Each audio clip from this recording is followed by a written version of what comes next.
السلام علیکم ورحمۃ اللہ۔ حضرت معروف عرض کر رہا ہوں بنگلہ دیش سے۔ امید ہے کہ حضرت والا خیر و عافیت سے ہوں گے۔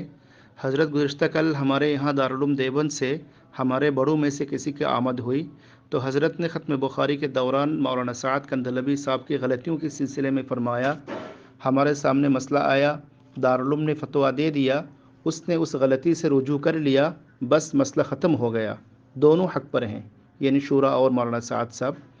اور ان جیسے مزید کلمات فرمائے، جس کا کلپ میں نے واٹس ایپ کے ذریعہ حضرت والا کی خدمت میں بھیج دیا۔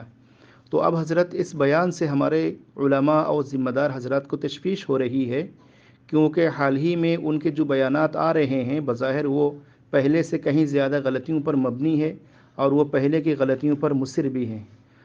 اب ہم حضرت والا کی طرف رجوع کرنا مناسب سمجھتے ہیں کہ واقعی اب دارالعلوم دیوبند سے ان کا مسئلہ ختم ہو چکا ہے اور وہ حق پر ہیں، اور کیا دارالعلوم دیوبند کو ان کے بیانات اور ان کے رجوع پر اطمینان ہے؟ برائے کرم اگر حضرت والا اس سلسلے میں کچھ رہنمائی فرماتے تو یہ ہمارے لیے باعث اطمینان ہوتا۔ اللہ تعالی حضرت والا کا سایہ اس امت مرحومہ پر قائم و دائم فرمائے۔ السلام علیکم ورحمۃ اللہ۔ السلام علیکم ورحمۃ اللہ وبرکاتہ۔ بھائی مولانا معروف صاحب، میں نے آپ کا پورا میسج سنا۔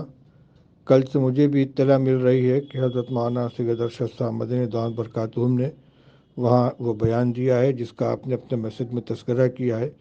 ہمیں سن کر بہت حیرت ہوئی، اس لیے کہ مولانا سعد صاحب نہ دارالعلوم میں آئے ہیں، نہ ہم لوگوں سے کسی سے ملاقات ہوئی ہے۔ ذاتی طور پر مولانا ارشد صاحب کے یہاں وہ آئے ہیں، وہاں دعوت کھائی ہے، اور ان لوگوں کی کیا گفتگو ہوئی ہم نے نہیں سنا ہے۔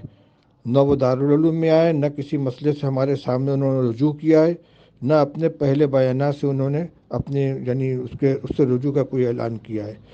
اور جہاں تک بیانات کا تعلق ہے تو میرے ذاتی علم میں یہ بات ہے کہ ان کے بیانات اسی طریقے سے جاری ہیں۔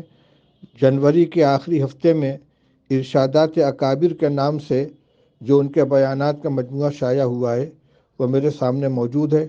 اس میں بھی وہی ساری باتیں ہیں انحراف کی جو پہلے وہ کہا کرتے تھے۔